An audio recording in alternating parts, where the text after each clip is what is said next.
पुढची बातमी बघा. दीर्घकाळ बेकायदेशीर आणि गावरान दारू म्हणून हिणवल्या गेलेल्या मोहाच्या दारूची प्रतिमा आता बदलली. जंगलातून थेट मोठ्या मॉल्स आणि पबपर्यंत मोहाच्या दारूनं मजल मारली.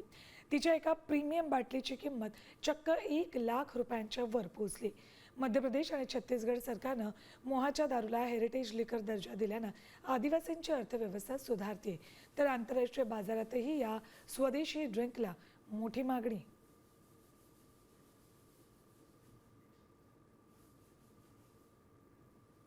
दीडशे वर्षांचा कलंक पुसत स्वदेशी मोहाची दारू आता आंतरराष्ट्रीय स्तरावर प्रीमियम ब्रँड झाली आहे.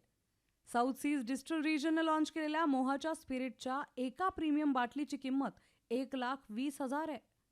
मोहाच्या दारूला आता जागतिक स्तरावर व्हाईट स्पिरिट म्हणून ओळख मिळाली आहे. मध्य प्रदेश आणि छत्तीसगड सरकारनं मोहाला ऐतिहासिक वारसा पेय म्हणून घोषित केलंय आणि कायदेशीर उद्योगाचा दर्जा दिलाय. या कमर्शियल उत्पादनामुळे जंगलात फुलं गोळा करणाऱ्या आदिवासी महिलांना आणि स्थानिक रोजगाराला फायदा झालाय. साम टीव्ही मी नेहमी पाहतो, त्यावर दाखवलेल्या बातम्या रिलेट करतात.